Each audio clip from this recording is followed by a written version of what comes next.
Bom, hoje eu tô aqui para falar com vocês sobre um tema que tem estado na minha cabeça se construindo essa relação há algum tempo, que é a relação entre moda e a nossa sombra, a nossa e também a sombra coletiva da sociedade, de uma certa forma, né? E é algo que eu venho há muito tempo já elaborando essa ideia e resolvi vir conversar um pouco mais disso com vocês e pensando como isso pode nos ajudar a trazer a luz para esse nosso lado, né? Usando justamente a nossa imagem, que é exatamente com o que eu trabalho. Então vamos lá. Para a gente elaborar e para a gente apurar um pouco mais o que exatamente é a sombra, né? A sombra é um conceito desenvolvido por Jung, certo? E dentro da sua terapia analítica, né, da sua psicologia analítica, mas também é usado por outros autores aí de outras maneiras, e ele se popularizou, digamos assim, como o quê? Aquele aspecto nosso que são os nossos defeitos, aquele lado que a gente não quer ver e que geralmente a gente deixa ali debaixo do tapete, né?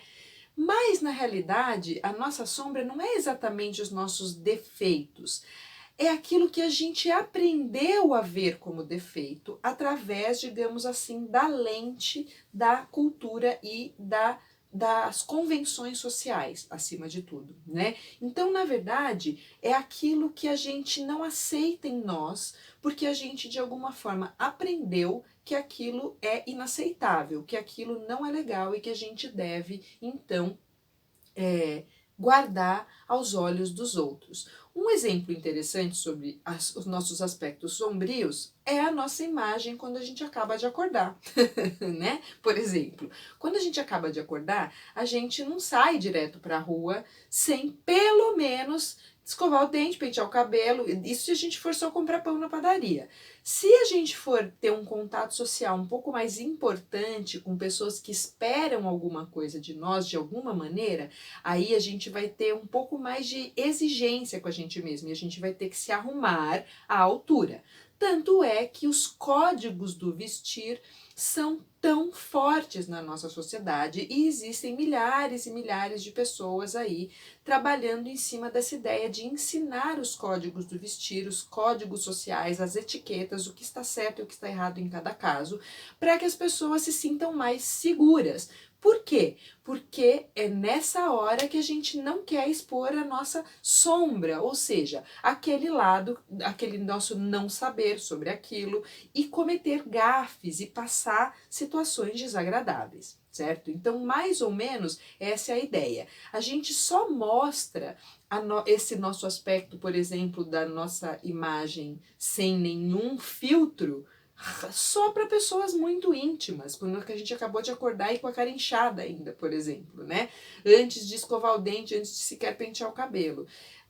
Outro aspecto interessante para a gente falar, por exemplo, é justamente que durante a quarentena, com o isolamento social, o que as pessoas têm feito, né? Ficado em casa de pijama. Então, o que acontece? Ninguém vai me ver, eu não preciso, né, estar nesse convívio social com ninguém, então eu fico ou de pijama ou de roupas de ficar em casa. E essas, geralmente, são aquelas peças que a gente não dá a mínima. Peças manchadas, muitas vezes, rasgadinhas, velhas, coisas que a gente realmente... Por quê? Porque ninguém vai ver mesmo. Então, né, a gente fica ali no conforto total, digamos assim, da nossa imagem, e a gente não se preocupa absolutamente em passar nenhum ridículo, né, em fazer feio por aí. Nesse sentido, a moda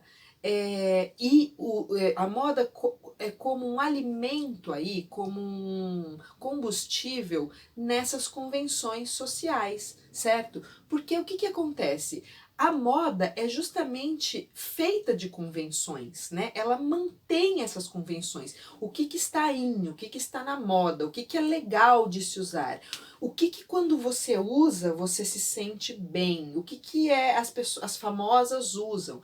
Todos esses aspectos relacionados à moda, no sentido de roupa, falando, né, a priori, são aspectos que reforçam apenas um lado do ser humano. Então, a moda a gente também pode estender para a questão da beleza. Então, Todos os padrões de beleza estão relacionados a esse universo da moda muito fortemente, dos modismos. Moda é comportamento, né, acima de tudo. Então, quando a gente fala de moda, a gente extrapola a roupa em si e a gente vai para o que significa o uso daquela roupa ou determinado tipo de imagem ou o consumo em si, ou seja, possuir determinados tipos de coisas que nos trazem algum tipo de status, de importância diante os olhos do outro.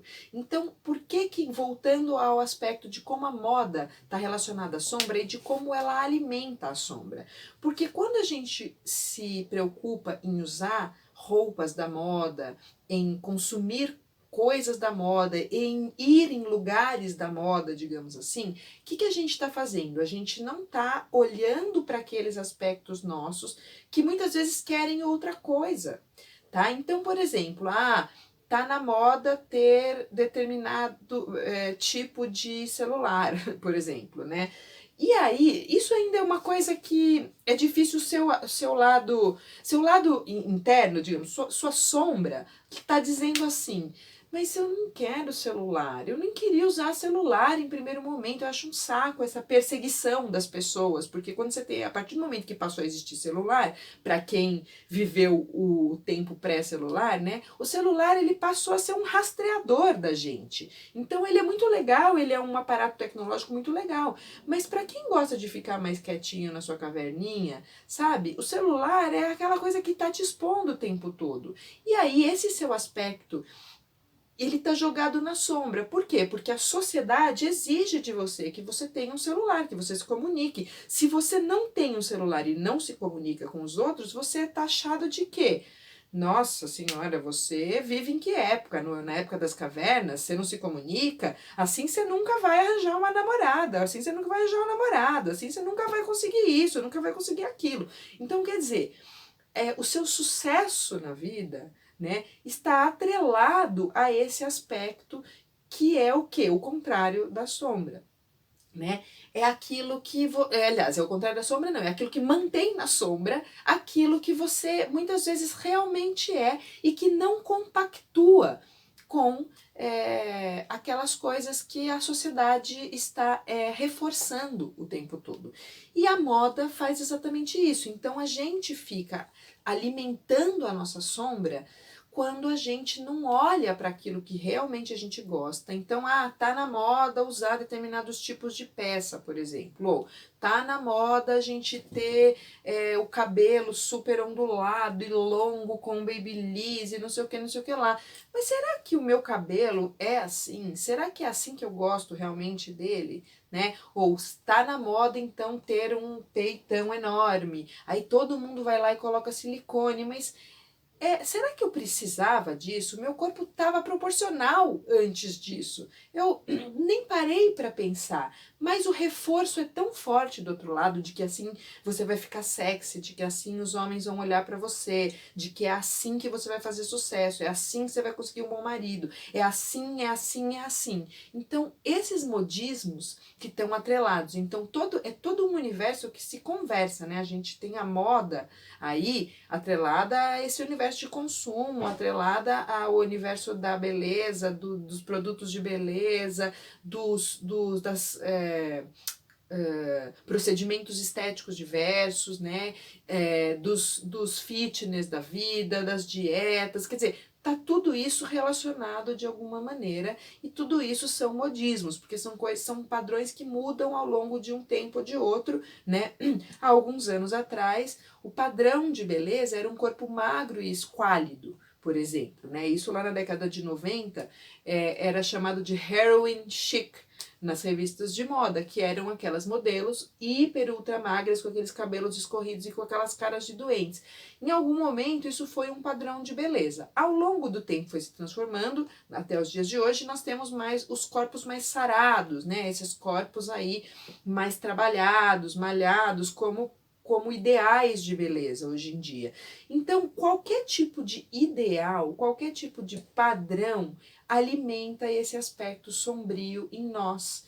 E quanto mais a gente joga para debaixo do tapete quem a gente realmente é, além da gente ficar infeliz, porque a gente fica o tempo todo tentando se adequar a alguma coisa que a gente não é realmente, acaba acontecendo junto com isso, de isso aparecer, porque acontece que aquilo que a gente é e que a gente rejeita e que a gente esconde embaixo do tapete no porão, faz de tudo para aparecer. Não é só porque a gente finge que não vê que aquilo não está ali.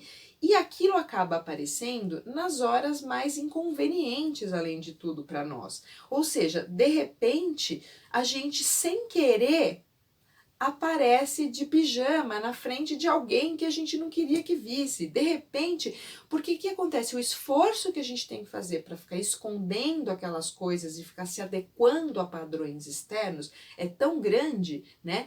Porque a gente não é naturalmente, verdadeiramente aquilo, que acontece? Uma hora aquilo acaba aparecendo sem a gente estar no controle da situação e eventualmente nos expondo numa situação em que a gente não queria de jeito nenhum, né? Então, quer dizer, é um esforço muito grande. Então, é muito importante a gente começar a olhar para aspectos nossos, que são aspectos que não são reforçados pela cultura, pela sociedade, pelas convenções sociais. E esse momento justamente da quarentena é o momento ideal para a gente fazer isso. Por quê? Porque a gente está em casa e a gente tem a oportunidade de examinar com mais calma, né? Eu venho propondo aí a ideia da gente fazer o armário cápsula, para quem acompanha lá no Instagram, por exemplo, esse momento da gente investigar os nossos gostos, aquilo que realmente a gente gosta e que muitas vezes a gente acha ridículo. Ah, não, isso aqui eu não posso usar, né? Eu gosto, eu adoro um glitter, eu adoro um brilhozinho, mas isso é brega, né? Isso é considerado, ah, não posso, imagina se eu for com isso no meu trabalho, vão me achar brega, vão me achar ridícula. Entendem onde é que tá a questão? Eu tô falando isso porque quem não tem a sua é que joga a primeira pedra. Quem não tem aqueles gostos que olha e fala, eu gosto disso, mas eu não conto pra ninguém, porque senão vão me ridicularizar, né? Então, quer dizer, agora é o momento de olhar para essas coisas que a gente gosta e questionar, é brega mesmo? É feio mesmo? Aonde eu aprendi isso? Quem foi que falou pra mim que isso era feio, que isso não podia? Tá? Porque geralmente quando a gente vai aprofundando e observando essas vozes que vieram falando pra gente o que é feio, o que não é legal e que faz com que a gente esconda determinados aspectos nossos, a gente, olhando para elas de frente, a gente consegue, digamos, iluminar esse aspecto e tirar ele lá do porão e voltar ele para cá e falar, não, isso foi uma coisa que eu introjetei, que alguém me falou quando eu era criança, quando eu era pequeno, quando eu não sabia absolutamente nada, e eu tomei como uma regra, né? Porque aos pouquinhos a gente trazendo todo esse material para fora, digamos assim, né, e integrando na nossa personalidade, olhando, tendo consciência acima de tudo que eles existem em nós, a gente começa a ficar mais inteiro e a validar mais quem a gente realmente é e a rever os nossos valores e falar, não, eu gosto sim disso, a se permitir, inclusive, ser quem a gente é de uma maneira que é muito mais libertadora, que permite que a gente se expresse e encontre pessoas que têm muito mais a ver com a gente ao longo da nossa vida, seja para relacionamentos amorosos, seja para ciclos de amizade, onde a gente se sente realmente à vontade, onde a gente tem prazer de estar ali, onde a gente se identifica verdadeiramente. Isso é muito importante para todo ser humano. Todas as pessoas vão fazer isso em todos os aspectos.